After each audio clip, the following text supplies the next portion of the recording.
Bienvenue à cette conférence de presse du commissaire à la langue française Benoît Dubreuil sur son rapport concernant l'intégration à la nation québécoise. Monsieur Dubreuil, je vous laisse la parole. Alors, bonjour à tous. Je suis accompagné aujourd'hui d'Éric Poirier, commissaire adjoint, et de Rodolphe Parent, professionnel de recherche. Alors, aujourd'hui, on a déposé le rapport « Intégration à la nation québécoise, de la rencontre à l'adhésion ». C'est un rapport qui donne suite à l'adoption en mai dernier de la loi sur l'intégration à la nation québécoise.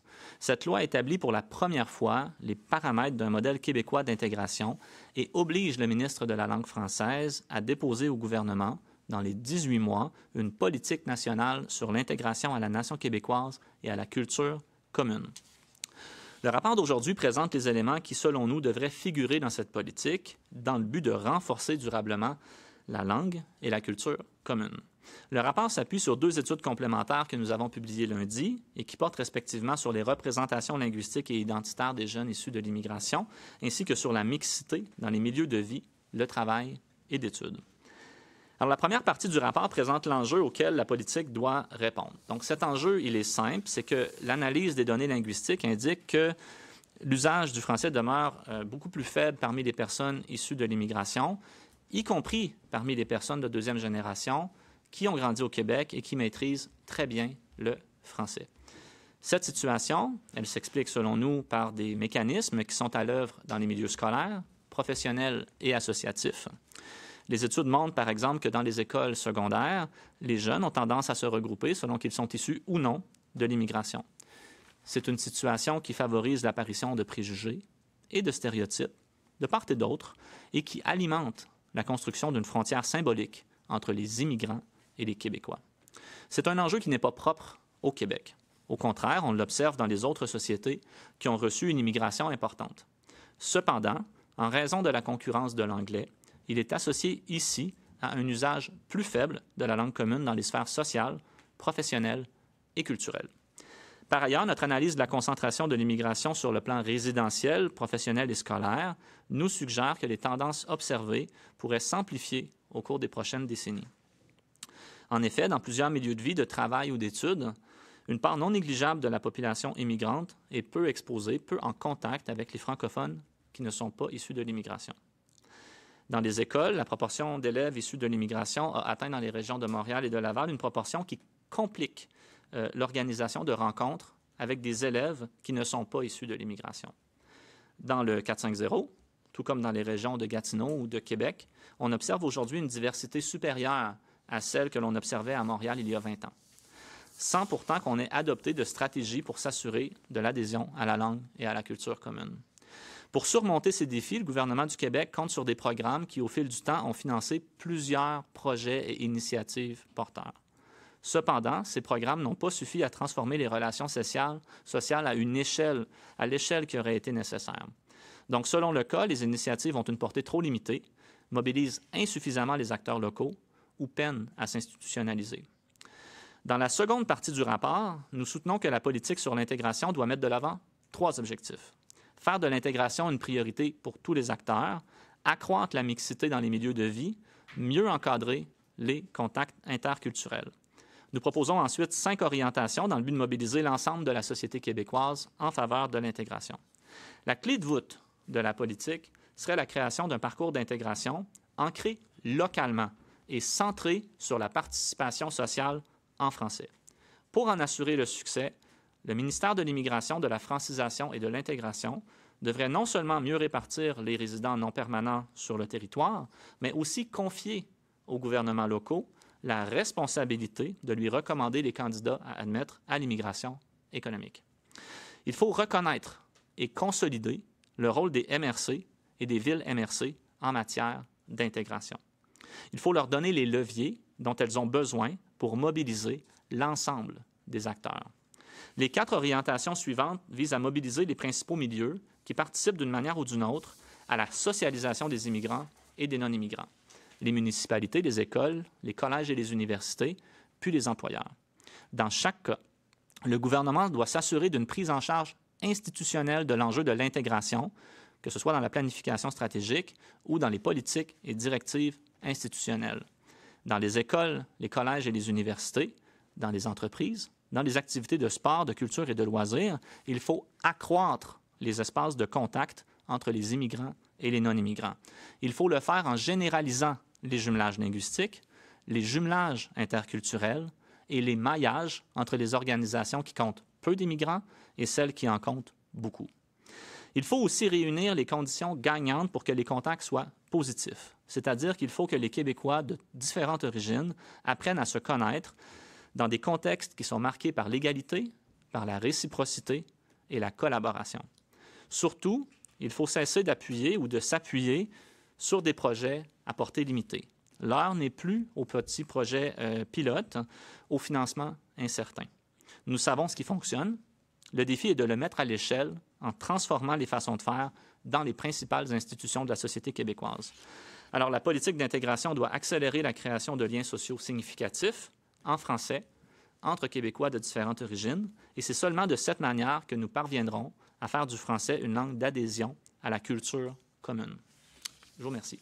Je suis disponible pour vos questions. Merci, M. Dubreuil. On va commencer la période des questions avec Caroline Plante, la presse canadienne. Bonjour, M. Dubreuil. En brefage technique, vous nous avez parlé de l'expression « KEBS ». Est-ce que vous demandez aux jeunes de ne pas utiliser cette expression-là? Ouais, je ne pense pas que ça serait très utile de dire aux jeunes quel mot utiliser ou quel mot ne pas utiliser. Puis je pense que c'est un mot que moi-même j'utilise parfois juste pour rigoler puis aussi pour dédramatiser les choses. C'est normal, je veux dire, dans un milieu qui est diversifié, qu'il y a des étiquettes qui apparaissent. La manière, si on veut s'assurer justement que ça ne prenne pas une connotation trop négative ou que ça ne devienne pas trop négatif, c'est de s'assurer que les jeunes, justement, Keb ou pas Keb, hein, si vous voulez, puissent passer du temps de qualité ensemble pour apprendre à se connaître. C'est ça la manière de réagir quand on voit que dans un milieu, je vous donne un exemple, dans une école, on dit « Ah, bien, il y a les immigrants d'un bord, puis il y a les Keb de l'autre ». Ce qu'il faut, c'est pas aller voir les jeunes et dire « Arrêtez de parler comme ça ». Ce qu'il faut, c'est trouver une activité intéressante où les jeunes, ensemble, vont interagir à faire quelque chose de plaisant. Puis là, la frontière symbolique, bien, elle va perdre un peu de sa pertinence parce qu'ils vont se rendre compte qu'ils ont du plaisir ensemble. Vous nous avez parlé aussi d'une mesure qui a été coupée, en tout cas le financement a été coupé, là, 700 000 $. Je ne sais pas si c'est la mesure favorisant l'intégration et la réussite des immigrants. En tout cas, cette mesure-là, si c'est bien la bonne, a été coupée. Est-ce que vous avez pu mesurer cette année l'impact de ça? Non, mais en fait, on parle de la mesure, je pense que c'est 15,054. 53. OK, donc qui finançait notamment les jumelages interculturels. Donc c'est pas du ministère de l'Éducation? Oui, c'est une mesure de financement pour les centres de services scolaires qui servait notamment à financer des activités de rapprochement interculturel. Donc, le ministère, à travers au cours des années, a financé beaucoup de projets qui sont extrêmement porteurs dans les écoles. Puis il y a des initiatives qui sont très, très, très inspirantes, qui sont portées par des professeurs dévoués. L'enjeu, c'est que on ne peut pas fonctionner à coût de mesures de 700 000 $ qui va atteindre quelques centaines ou au mieux quelques milliers d'élèves. On n'est plus là. Il faut que ça devienne la manière habituelle de faire les choses dans les écoles. Il faut que ça fasse partie de la façon de base de travailler. Il faut que ça soit la priorité puis qu'on fasse ça. Pas que ce soit des projets pilotes qu'on ajoute toujours. On n'est plus à l'heure des projets pilotes. Sur des rapprochements interculturels, des projets pilotes à l'échelle internationale, vous en avez des milliers. Il y a des centaines, puis il y a des milliers d'études qui montrent qu'est-ce qui fonctionne mieux, qu'est-ce qui fonctionne moins bien. On n'est plus là. Il faut généraliser les choses. J'en aurais juste une dernière. Quand vous parlez d'un parcours d'intégration obligatoire, d'habitude, quand on dit obligatoire, on peut penser qu'il y a des sanctions ou des conséquences si on ne le fait pas. Est-ce qu'il y aurait des conséquences si la personne ne fait pas ce parcours d'intégration? Dans le cas qui nous intéresse, c'est pour la sélection à l'immigration économique. Donc, maintenant, les gens qui sont sélectionnés à l'immigration économique, pour l'essentiel, c'est des gens qui sont déjà au Québec depuis un certain nombre d'années. Donc, ça serait la condition pour être sélectionné à l'immigration économique. Donc, ça serait ça la conséquence.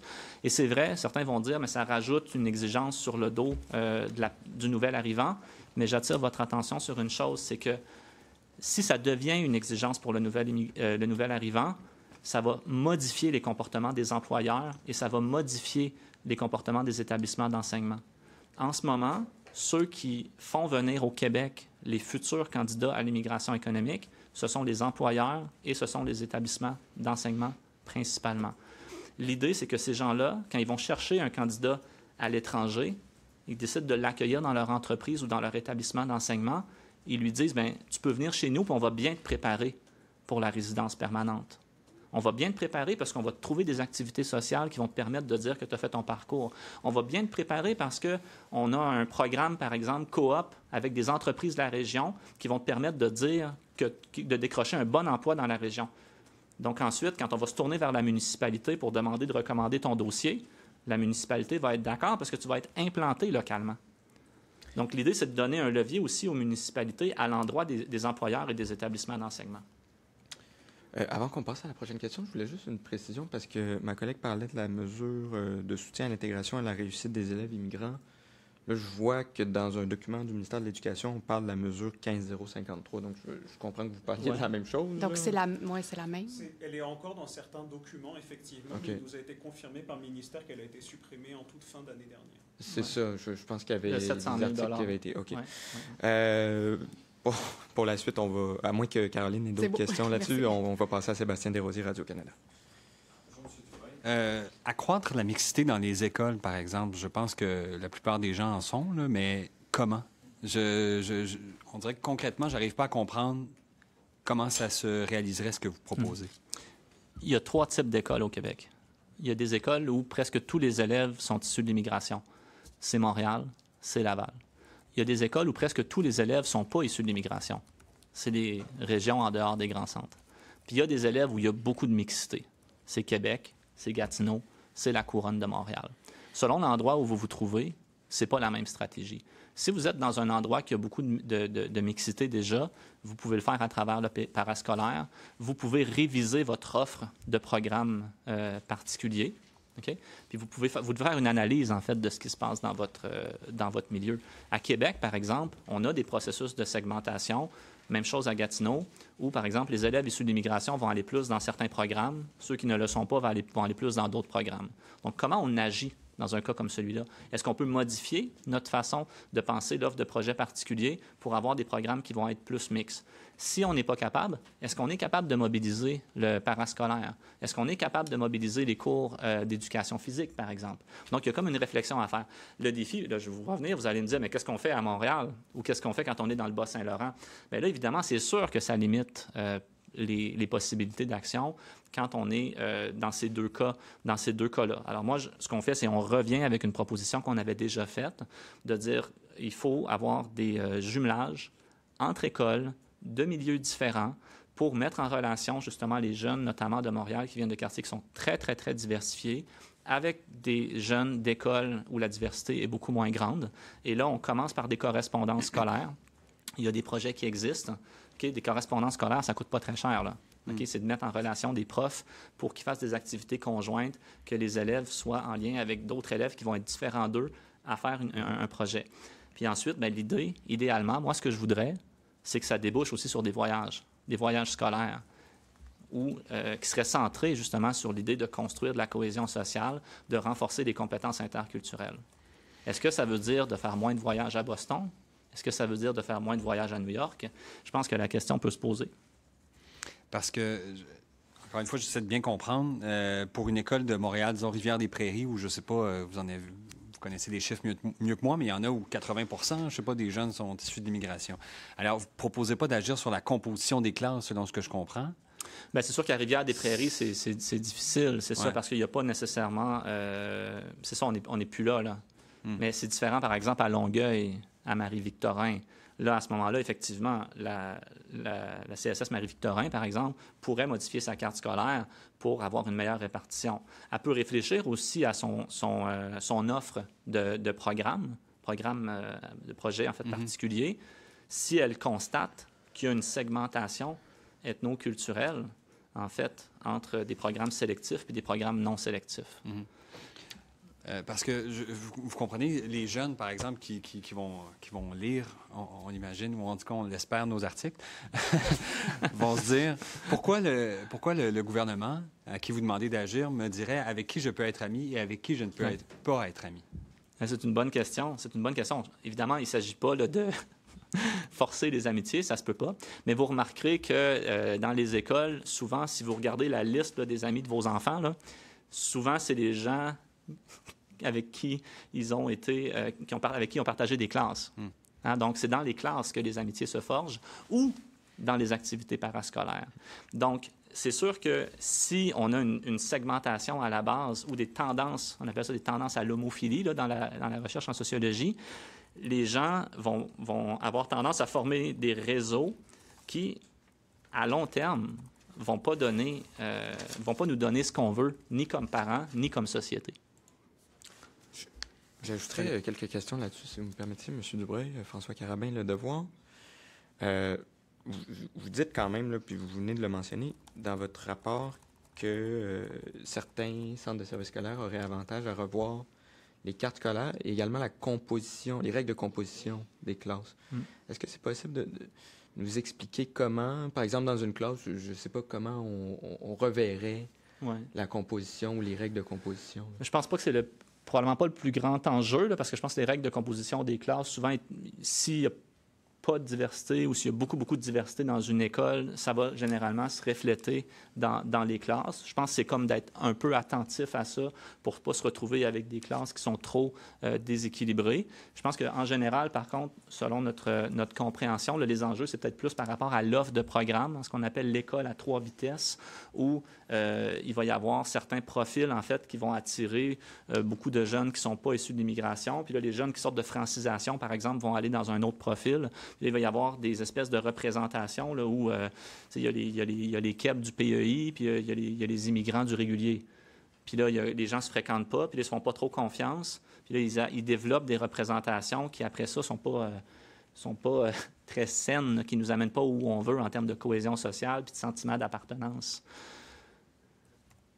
OK, mais c'est possible de préciser concrètement, parce que là, vous faites une recommandation, clairement. Donc, concrètement, comment ça s'appliquerait? Puis, si je peux, sur les cartes scolaires spécifiquement, là, vous avez dit qu'à Montréal, bon, considérant la composition actuelle des classes, c'est pas vraiment réaliste de modifier la carte scolaire. Est-ce que c'est donc dire que Montréal, par rapport à Longueuil, on peut pas revenir en arrière? Ou...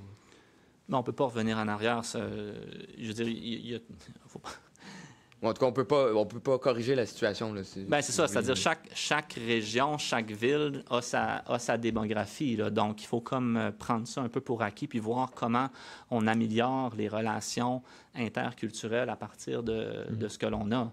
Donc, c'est sûr qu'à Montréal, je veux dire, si l'idée, c'est de faire en sorte que tous les jeunes de Montréal... Puis là, je prends Montréal, mais c'est la même chose. Si vous allez dans une région où il n'y a pas beaucoup de jeunes issus de l'immigration, vous avez exactement le même problème. Si l'idée, c'est de renforcer les liens immigrants-non-immigrants, bien, vous êtes limité dans ce que vous pouvez faire quand il y a une concentration sur le plan territorial. Mais ce n'est pas le cas partout. Il y a des endroits où il y a beaucoup de mixité, puis à ce moment-là, la question de l'offre de programme, de la carte scolaire se pose. OK. Ouais. Dernière question technique, là, vous calculez dans votre rapport la probabilité moyenne des élèves issus de l'immigration d'être exposés à des élèves de 3e génération ou plus dans leurs écoles. C'est un peu pour démontrer là, à quel point la mixité est plus limitée par rapport à il y a 20 ans. Bien, c'est pour voir les endroits où c'est peut-être plus difficile, puis les endroits où c'est moins difficile. Ouais. Comment avez-vous calculé cette probabilité-là et pourquoi avoir choisi, par exemple, les élèves de 3e génération plutôt que des élèves de 2e génération qui pourraient quand même être comment dire, intégrés au Québec? Là? Non, mais tout à fait. Puis il ne s'agit vraiment pas de dire, évidemment, que les élèves qui sont nés au Québec, qui sont québécois, mais dont les parents sont immigrants, là, sont moins québécois. Ce n'est pas du tout ça le sujet. L'argument de base, c'est que quand on regarde la recherche qualitative. Puis quand on regarde les données sur l'utilisation du français, on comprend que les jeunes qui grandissent dans des familles immigrantes vivent des choses différentes qui amènent une certaine partie d'entre eux, pas tout le monde, il ne faut pas généraliser, à avoir un rapport au français qui est différent, qui va être plutôt utilitaire. Donc, l'idée, c'est pourquoi on en arrive là, puis là, on l'explique, bien, c'est parce qu'il y en a qui ont l'anglais comme langue dominante, puis pour qui le français reste une langue scolaire. Il y en a qui ont le français comme langue dominante, mais leurs amis, leur réseau social n'aura pas beaucoup d'intérêt pour la culture québécoise ou ne sera pas exposé à la culture québécoise dans leur réseau social. Puis ensuite, il y a l'enjeu plus identitaire où il y en a qui vont avoir un rapport plus comme de rivalité avec l'identité québécoise. Puis à l'inverse, il y en a d'autres qui ont le cheminement contraire puis qui vont avoir tendance à mieux intégrer le français dans leur pratique culturelle. Donc ça, c'est vraiment la raison pour laquelle les personnes de deuxième génération ont besoin d'une attention particulière. Donc, c'est un groupe les jeunes, ça fait 100 ans là, que les sociologues étudient les jeunes de deuxième génération. Il y a une raison, c'est que ces gens-là vivent des choses particulières. La question du calcul de la probabilité, Rodolphe, je ne sais pas si tu veux y aller. C'est un indice quand même qui existe dans la recherche. On a plusieurs indices de concentration, exposition. Donc en fait, c'est dans une zone qui peut être une zone géographique, donc une aire de diffusion dans notre cas, qui peut être une école, qui était la zone où on a reçu les données qui étaient la plus précise qu'on pouvait avoir. On regarde dans chacune de ces zones-là, quelle est la mixité. Donc on va regarder, par exemple, il va y avoir 10% de personnes de première génération et deuxième génération, 90%. Et donc là, on dit, dans le fond, dans cette zone-là, la probabilité d'exposition, c'est 90, parce qu'il y a 90% de 3G. Puis c'est une moyenne sur l'ensemble des zones. Okay. Et cet indice permet donc de parler d'exposition moyenne du premier groupe envers le deuxième groupe. C'est que ça permet de distinguer ensuite les endroits dans la société puis les institutions où il y a une probabilité de contact qui est plus élevée et ceux où il y a une probabilité plus faible. Puis ce qu'on veut, justement, c'est renforcer la probabilité de contact puis outiller les institutions pour que les contacts soient positifs. C'est pas simple, là. Oui. C'est pas quelque chose de simple à faire. C'est pas pour rien que tous les pays occidentaux, en ce moment, ont ces débats-là, de dire comment on gère ça, puis comment on crée de la cohésion sociale puis de l'adhésion. Au Québec, on a ces défis-là, sauf qu'en plus, on a un contexte particulier où on a une langue qui est minoritaire, on a une culture qui est minoritaire, puis si les gens ne sont pas amenés dans leur vie personnelle à avoir des contacts et des liens significatifs avec des gens pour qui la culture québécoise est importante, ça devient plus difficile de développer un sentiment d'adhésion. Merci. Hugo Pion-Larose, La Presse. Justement, je reviens sur la question de la mixité dans les écoles, particulièrement à Montréal et à Laval. Dites-moi si je me trompe, mais j'ai l'impression qu'à la lumière des solutions que vous mettez, pas des solutions, mais des idées que vous mettez au jeu, entre autres d'augmenter justement les contacts, les jumelages, les voyages scolaires, le nerf de la guerre ici, c'est l'argent que le gouvernement va mettre sur la table. Là. Parce que je peux bien croire qu'on peut faire moins de voyages à New York et à Boston, mais à Saint-Michel, je pense pas qu'ils vont bien à New York et à Boston la fin d'année scolaire. Là. Oui. Je pense que c'est une des difficultés justement actuelles. Puis on veut pas se leurrer là-dessus. Là. C'est sûr que le milieu scolaire, il est sous pression. La vie dans une école, là, c'est une vie sous pression. Donc, il y a des choses, je pense, qu'on peut faire qui ne coûtent pas beaucoup d'argent et qui devraient être intégrées de façon régulière dans la manière de faire les choses. Sinon, je pense qu'on peut faire preuve de créativité aussi. Je pense qu'il y a des voyages qui coûtent plus cher, il y a des voyages qui coûtent moins cher. Donc, il y a moyen aussi d'organiser des voyages qui ne coûtent pas une fortune. Mais, je veux dire, je pense qu'il faut qu'on se saisisse quand même de l'enjeu. Il faut qu'on se saisisse de l'enjeu. Ensuite, on peut prioriser, peut-être commencer par des choses qui coûtent moins cher, voir comment on peut développer des modèles qui permettent de mettre en contact beaucoup de personnes sans engager beaucoup d'argent. Mais il faut que ce soit une priorité institutionnelle d'abord. Et le contexte est merveilleux ensuite, actuellement, parce qu'évidemment, je sais qu'il y a beaucoup de commissions scolaires, de centres de services scolaires, qui se questionnent par rapport au voyage aux États-Unis. Est-ce que ça vaut encore la peine de demander aux parents de dépenser 1 000 $ pour envoyer les jeunes à New York dans des centres d'achat ou dans des parcs d'attractions? Les centres de services scolaires, en ce moment, se posent la question. Je comprends, mais c'est quand même des situations très privilégiées. Là. On ne parle pas d'écoles défavorisées dans certains quartiers de Montréal, là où, justement, les taux de mixité sont les plus faibles. Là. C'est pas le même... Il me semble que ce n'est pas le même contexte. Là, il faut mobiliser les gens, puis il faut que ce soit une priorité de l'institution. Dans le cadre de vos travaux, justement, qui ont mené à la rédaction de ce rapport, vous l'avez peut-être expliqué tantôt en briefing, mais je vous repose la question. Avez-vous rencontré les populations immigrantes pour savoir, eux, quelles ont été leurs barrières à l'intégration? Est-ce que ce sont davantage des barrières culturelles, économiques? Qu'est-ce qui les aiderait justement à adhérer davantage à un processus menant à des jumelages, à des activités justement pour rencontrer les Québécois et tout ça? Ouais. Bien, ce qu'on a fait, en fait, c'est qu'on a analysé, en fait, les études qui ont été publiées depuis 20 ans du côté qualitatif. Donc, il y a 20 ans, ces études-là existaient peu ou pas, mais là, il y a vraiment eu beaucoup de recherches qui ont été faites dans les universités. On a plein de chercheurs, de chercheuses, plus des chercheuses, parce que souvent, c'est dans le domaine de l'éducation, il y a plus de chercheuses qui ont fait des thèses de doctorat, qui ont fait des mémoires de maîtrise où ils ont analysé la situation de différentes communautés. Nous, on a passé l'été, moi j'ai passé l'été à lire des thèses de doctorat sur la question, sur l'expérience socio-scolaire des jeunes d'origine chinoise, sur l'expérience socio-scolaire des jeunes d'origine sud-asiatique. Et honnêtement, il y a un moment où on sature, là, comme on dit en recherche, dans le sens où les mécanismes deviennent clairs. Donc, c'est une façon aussi, le travail qu'on fait aujourd'hui, de mettre en valeur, puis peut-être de donner un peu d'attention, en fait, à des travaux universitaires là, qui n'avaient peut-être pas reçu l'attention qu'ils méritaient. Puis je tiens à préciser aussi que dans ces travaux universitaires, souvent, quand on arrive à la fin là, de la thèse de doctorat ou du mémoire de maîtrise, il y a toujours une partie où la personne dit « Qu'est-ce que ça pourrait vouloir dire pour les politiques publiques? » Puis c'est toujours la même chose. Il faut accroître les contacts de qualité entre les jeunes issus de l'immigration et les jeunes qui ne sont pas issus de l'immigration dans un contexte d'égalité, de réciprocité et de collaboration pour que les gens apprennent à se connaître puis développent des liens. Okay. Et en terminant, pour mesurer, parce que les gens vont se poser la question, comment est-ce qu'on va mesurer à terme l'efficacité ou non des mesures qui seront mises en place sur la question très précise de l'adhésion à la culture commune? Oui. Peut-être que ma question va être un peu poétique, là, mais la culture commune, comment est-ce qu'on la définit? Parce qu'elle me semble quand même très riche dans plusieurs quartiers de Montréal où on a, je pense à un YouTuber comme le maire de Laval. Je ne m'en sais plus son nom de... Oui. Mais bref, lui, il est quand même très présent. C'est très riche ce qu'il propose, mais peut-être que la personne à Rivière-du-Loup, le jeune à Rivière-du-Loup, n'a aucune idée c'est qui. Là, mais donc, c'est quoi la culture commune? Moi, si je parle du maire de Laval, je ne sais pas si je vais me retrouver dans un TikTok ou quelque chose comme ça, parce que je le suis, évidemment, puis je suis plusieurs jeunes créateurs de contenu qui viennent de toutes sortes de milieux. Puis pour moi, justement, je suis quand même pas mal sur TikTok, sur Insta, sur YouTube, et il y a des créateurs de contenu, justement, qui sont d'une génération, qui ont cette adhésion-là, qui participent, qui font vivre la culture québécoise aujourd'hui, et il faut les mobiliser. Puis je pense qu'ils sont mobilisés aussi, ces gens-là.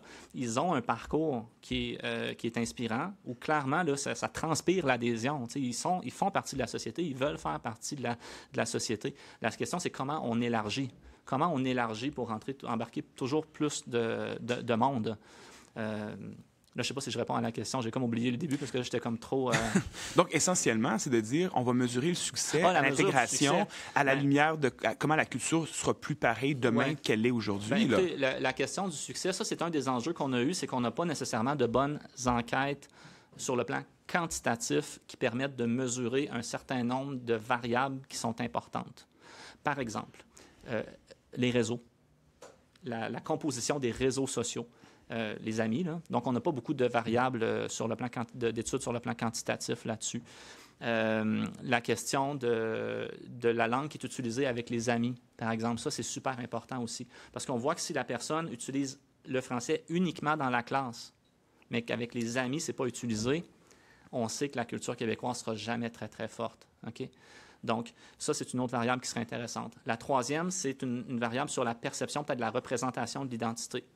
Est-ce que vous considérez que, par exemple, si vous êtes d'origine algérienne ou camerounaise, est-ce que vous considérez que c'est en conflit avec le fait d'être québécois ou vous considérez que c'est compatible puis vous voyez les deux comme étant en harmonie l'une avec l'autre? Ça, pour moi, ce serait vraiment une variable super intéressante à mesurer.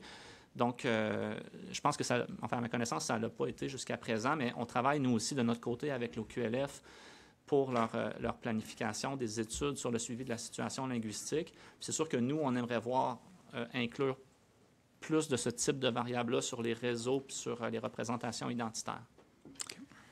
Merci. Mounir Kadouri, le nom Oui, de merci, Laval, pas Stéphane Boyer. Non, je suis Non, désolé excuse-moi. pour... mais On il y a va- beaucoup de choses intéressantes qui se passent sur... On va passer aux questions de Juliette Nadeau-Besse, Le Soleil.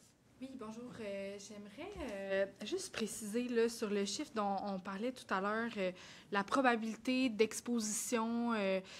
Si, par exemple, ce chiffre-là est de 50, juste comprendre qu'est-ce que ça veut dire. Est-ce que ça veut dire la personne issue de l'immigration a une chance sur deux C'est de ça. côtoyer un KEB?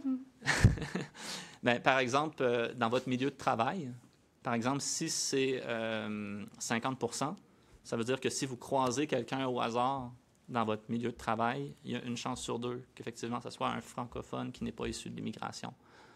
Donc, c'est vraiment simple. On l'a pour les universités, on l'a pour les collèges, les cégeps, on l'a par école, on l'a par région métropolitaine. Donc, pour les universités, par exemple, on l'a calculé. C'est quoi la probabilité dans votre programme, vous vous asseyez à côté de quelqu'un au hasard, c'est quoi la probabilité que ce soit un étudiant québécois, par exemple? J'aimerais ça vous entendre un peu sur la région de Québec, qui m'intéresse en particulier. Je voyais sur le graphique là, que, par exemple, on avait le CSS des découvreurs qui avait une très, très grande hausse du nombre de personnes issues de l'immigration. Est-ce que vous pouvez juste me parler un peu de qu'est-ce qu'on sait sur Québec? Oui. Vous parliez de grande mixité. C'est quoi Bien, le défi? Québec, c'est sûr qu'à Québec, l'immigration, elle est très francophone. OK, donc, déjà, ça, c'est important de le dire. Sur le plan purement du choix de la langue, à Québec, en général, là, les indicateurs, pour ce qui est de l'usage du français, de la convergence vers le français, ça va relativement bien. L'enjeu, c'est plus par rapport à l'autre élément là, de la langue commune qui s'appelle l'adhésion et la contribution à la culture. Et là, c'est comment, justement, on s'assure que ces jeunes qui viennent de milieux différents, de pays différents, nouent des relations ensemble de qualité. Donc là, je ne veux pas nécessairement parler de ma vie personnelle parce que je vis à Québec. Et puis, mes enfants me le pardonneraient pas. Mais c'est sûr que dans la région, dans les écoles, il y a des dynamiques aussi de segmentation ethnoculturelle, par programme, par classe, par activité. Donc, il y a quand même des choses à améliorer si on veut justement que les jeunes très nombreux qui sont issus de l'immigration, qui sont arrivés dans les dernières années, en viennent justement à sentir qu'ils sont pleinement partie prenante de la société québécoise. Puis, une question qui, plus de manière générale, là, mais on retient qu'il faut plus de mixité pour favoriser l'adhésion à la langue française. Est-ce que vous retenez aussi qu'il faut moins d'immigration ou ça n'a pas rapport, ces deux choses-là? Bien, c'est sûr qu'il y a un moment où il y a un lien, dans le sens où si vous avez très, très, très peu d'immigrants là, dans un pays, les immigrants sont comme obligés là, d'être en contact avec des gens qui ne sont pas des immigrants. T'sais, ils vont trouver ça difficile. Ça va être extrêmement difficile pour eux comme effort d'intégration, mais ils vont comme être obligés. Un peu le défi qu'on a, puis c'est pas juste le Québec, là, vous pouvez nommer un peu la société occidentale que vous souhaitez. C'est sûr que quand l'immigration devient très, très, très importante avec une concentration dans les grandes métropoles, ça crée un contexte où il y a des gens qui peuvent arriver, puis comme sans nécessairement que ce soit volontaire de part et d'autre, bien, ils ne seront pas beaucoup en contact ou peu en contact ou pas en contact avec des non-immigrants. Puis là, l'enjeu qui apparaît, bien, c'est un enjeu de polarisation, évidemment, qu'on connaît, où il y a comme la moitié de la population qui se dit, bien là, les immigrants ne veulent pas s'intégrer.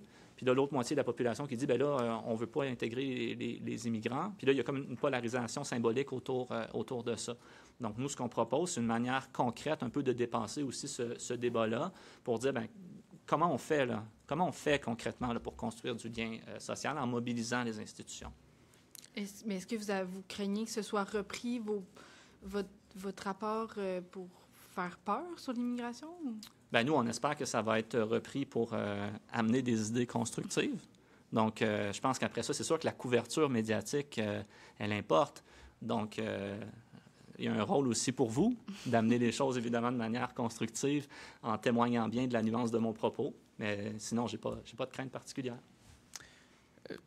Ça me fait penser, je vais faire du pouce quand même, M. Dubreuil. Le gouvernement a soumis la semaine dernière ses scénarios d'immigration pour les années 2026 à 2029. Et j'étais curieux de savoir ce que vous en avez pensé. Surtout le seuil à 45 000. Juste pour dire, nous, ce qu'on propose aujourd'hui, c'est comme indépendant aussi là, de où on voudrait situer le seuil. Là, ça peut fonctionner aussi bien avec un seuil faible qu'un seuil élevé. Donc, moi, je vais peut-être revenir un peu sur ce que j'avais dit lorsque j'avais été à la consultation. C'est sûr qu'il y a un moment donné où le nombre compte, mais ce qui compte encore plus, c'est quel est le milieu dans lequel les gens se sont insérés, quelle est la nature des liens qu'ils ont établis. Une des difficultés qu'on a en ce moment, c'est que le développement de l'immigration temporaire, depuis plusieurs années, s'est fait d'une façon un peu désordonnée. Les employeurs ont fait venir beaucoup de gens, les établissements d'enseignement ont fait venir beaucoup de gens. Il y a beaucoup de gens qui sont arrivés comme demandeurs d'asile. Il n'y avait pas vraiment de cadre. Il n'y avait pas nécessairement des attentes précises qui ont été données. Donc là, on se retrouve dans une situation qui est un peu embarrassante, où il y a beaucoup de gens qui ont des attentes, mais en même temps, on ne sait pas qui est bien intégré, qui ne l'est pas, qui a fait un bon travail, qui n'a pas fait un bon travail. Moi, ce que j'espère, c'est que le gouvernement va réussir à sélectionner des gens qui sont bien intégrés, bien installés au Québec. Et pour les autres, de leur offrir quand même un cheminement clair, transparent, qui va les amener dans la bonne direction si leur intention est de rester au Québec.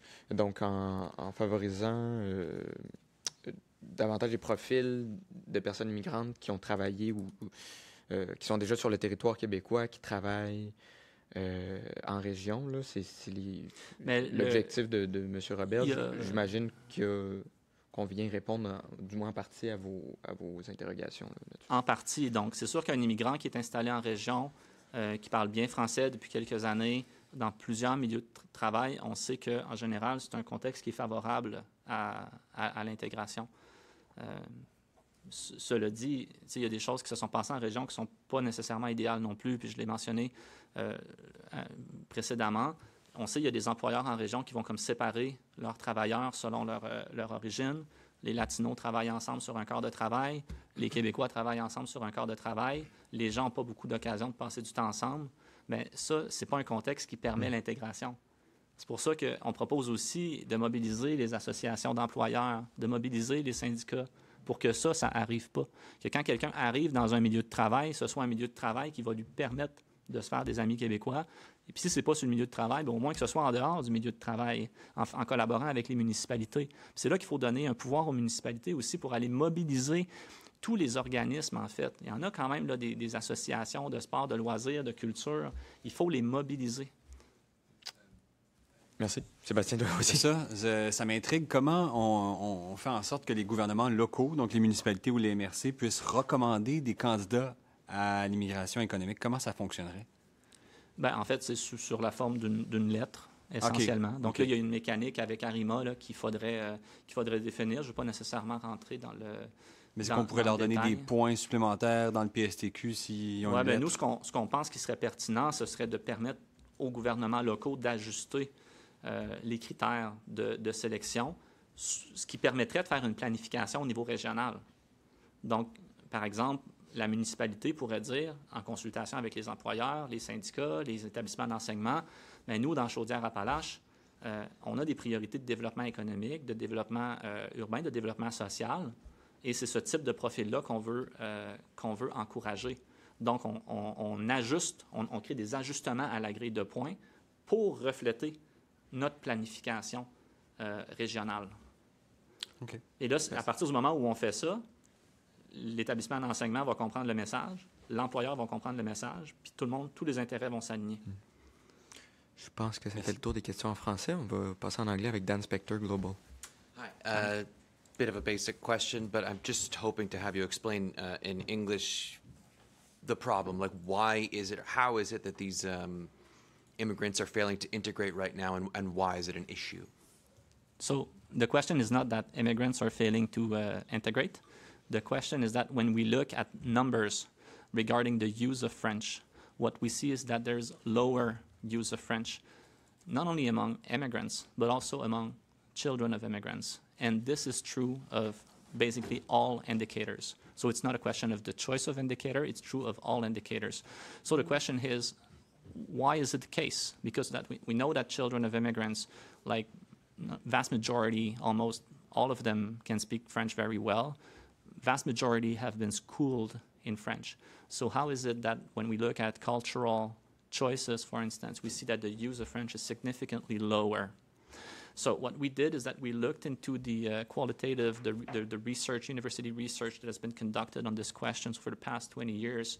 And what we see is that it's really about personal connections that these kids will establish with children that are not of immigrant background, and how it affects how they will be exposed by peers to Quebec culture, for instance, but also about their identity. What we find is that we have a significant segment of these youth who do not necessarily identify or feel comfortable identifying with Quebec identity and Quebec culture. And some of them feel that there is a tension also between their identity and identifying with Quebec. So the question is, how can we mitigate this perception that there is incompatibility by strengthening an interpersonal relationship? Yeah, and so you talked about changing the composition of classes and workplaces, but schools, workplaces generally, they have a lot on their plates. Do you think that's realistic to start having these places develop groups with that lens? I think it is a lens that is extremely important to add when you manage a school and you want to prepare people to be active citizens in Quebec society. I think that having people develop the skills that will make them good citizens who will be able to behave and to succeed in an intercultural environment, I think it is hugely important. I think it is massively important for social cohesion. At the same time, I really hear what you say. I know that at the moment in schools, the pressure is really high. The pressure is really high. But at the same time, there are things that can be done that do not cost a lot of money. I was talking about, I'm not sure how to say this, correspondence between schools, exchange of letters. Yeah, that's good. That's good? You can say that? Okay, good. Yeah. That's something that is not very expensive. We know that there are all kinds of projects, of exchanges between schools. And by the way, this also exists between French schools and English schools, right? And it helps quite a lot to have people, to mitigate also the tension between Francophones and Anglophones. We did not address this question in this report, but that would be a very good topic for another report. How do we strengthen also the sense of belonging of English-speaking citizens by having them establish more contact with Francophones? And this could be organized. Is it hard? Does it take some effort? Does it implies that we change our approach to teaching and our conception of what the school system is there for? Sure, but what are the benefits? It seems like people wanting to stay within their own ethnic groups is just like probably a pretty innate, natural type of thing. It would seem that would be a pretty strong force to fight against. Yeah, no, that's an interesting question, and I don't know for you, but like when I think of my friends, when I think of my own life, it's true. Like we are all attracted. It's easier to interact with people who think like us. It is easier to interact with people with whom we share a lot of things. So that's why strengthening social cohesion in a society that is highly diverse is a challenge. And if it was easy, I mean, there are a lot of debates that exist right now in contemporary democracies that would not exist. It's hard. That's why we all have the challenge, right? But what else can we do than finding a solution? Merci. Merci. C'est ce qui met fin à cette conférence de presse. Merci, monsieur. Merci.